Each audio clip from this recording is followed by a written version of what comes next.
ओम हर हर महादेव, जय श्री कृष्णा, राधे राधे। अब देखिए माघ मास के 12वें अध्याय के महत्व में यमदूत ने कहा है कि कोई प्रसंग बस भी एकादशी के व्रत करता है तो वह सभी दुखों से छुटकारा पा जाता है। मास की दोनों एकादशी पद्मनाभ के नाम से जानी जाती है।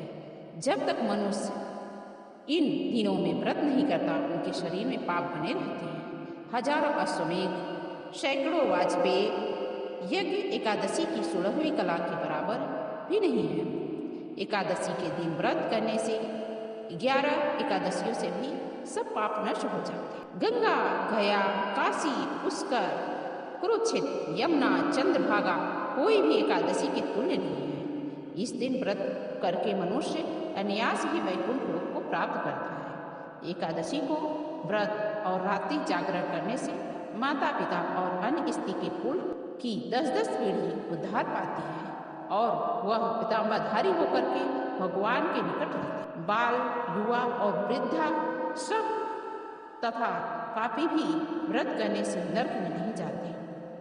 यमदूत कहता है कि वैश्य मैं सूक्ष्म में तुमसे नरक से बचने का धर्म कहता हूँ। मन, कर्म और वचन से प्राणी मात्र का द्रोह न करना, इंद्रियों को बस में कर रखना, दान देना, भगवान की सेवा करना, नियम पूर्वक श्रद्धापूर्वक वर्णाश्रम धर्म का पालन करना, इन कर्मों के करने से मनुष्य नरक से बचा रहता है। स्वर्ग प्राप्त करने की इच्छा से मनुष्य गरीब भी हो तो भी जूता, छतरी, अन्न, धन, जल कुछ न कुछ दान देते रहते हैं। दान देने वाला मनुष्य कभी यम की यातना को नहीं भोगता तथा दीर्घायु और धनी होता है। बहुत कहने से भी क्या अधर्म से भी मनुष्य बुरी गति को प्राप्त होता है।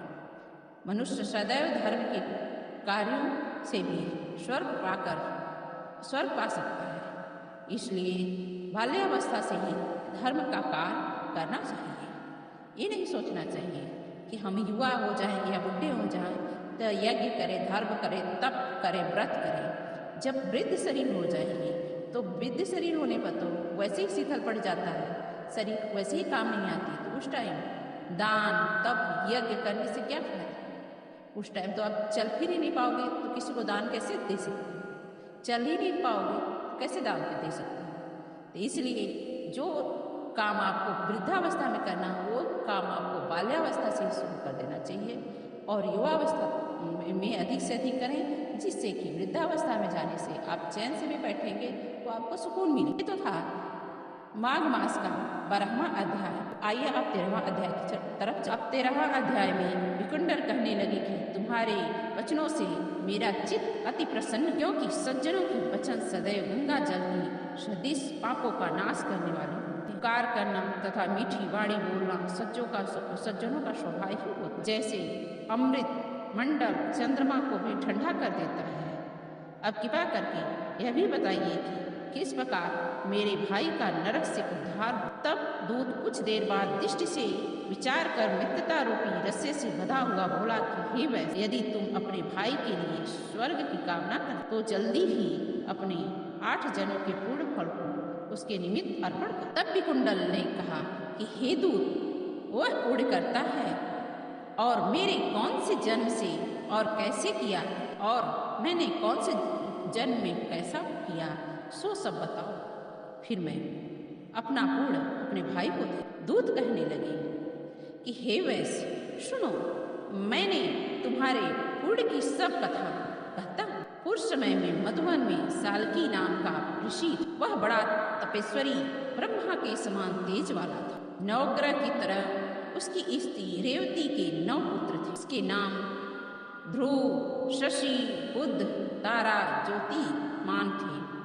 इन 5 ने गृहस्थाश्रम धारण किया तथा ध्याननिष्ठ और गुणात्म के ये 4 संन्यास ग्रहण कर वन में रहने लगे। ये शिखा सूत्र से रहित पत्थर और सोने को समान समझते थे। जो कोई अच्छा या बुरा उसको अन्न देता वही खा ले और कोई कैसा भी कपड़ा दे देता उसको ही पहन ले। सदैव ब्रह्मा के ही ध्यान में लगे रहते। इन 4 ने व्रत, शील, निद्रा और आहार सबको जीत ली। सब चर अचर और विष्णु रूप समझते हुए मौन धारण करके संसार में विचरते थे। ये चारों महात्मा तुम्हारे घर आए। जब तुमने मध्याह्न के समय भूखे प्यासे इनको आंगन में देखा तो तुमने गदगद कंठ से आंखों में आंसू भर करके उनको नमस्कार करके बड़ा आदर सत्कार किया।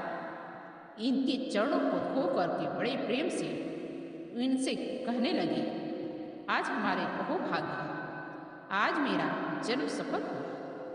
मुझ पर भगवान प्रसन्न हुए। मैं शरणागत हुआ।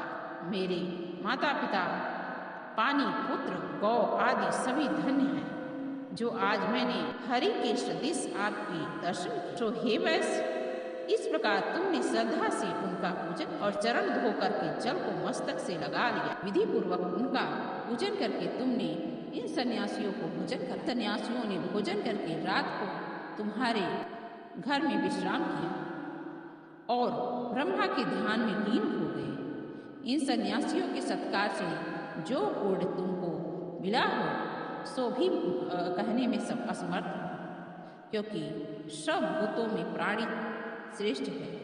प्राणियों की बुद्धि वालों में मनुष्य, मनुष्यों में ब्राह्मण, विद्वानों में पूर्णात्मा और पूर्णात्मा में ज्ञानी श्रेष्ठ। ऐसी ही संगति से बड़े पाप नष्ट हो। यह पुण्य तुमने अपने पहले 8वें जन्म में किया था।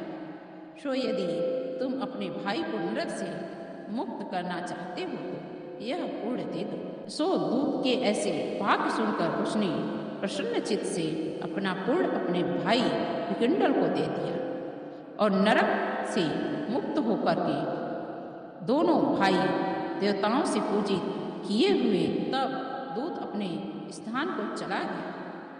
इस प्रकार वैश्य के पुत्र विकुंडल ने अपना पुण्य देकर अपने भाई को नरक की यातना से छुड़वाया। सो हे राजन, जो कोई इस इतिहास को पढ़ता है या सुनता है वह सब 1000 गोदान का फल प्राप्त कर लेता है। ये तो था माघ मास का 12वां एवं 13वां अध्याय।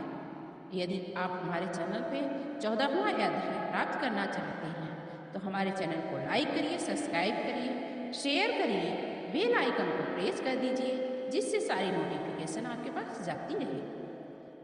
यदि आप बेल आइकन को प्रेस कर देंगे तो आपके पास हर कथा का अध्याय प्राप्त हो सकेगा। और जय श्री कृष्णा राधे राधे लिखना न भूलें, क्योंकि जय श्री कृष्णा कहने से हमारा मन पवित्र हो जाता है। तो ओम हर हर महादेव, जय श्री कृष्णा, राधे राधे।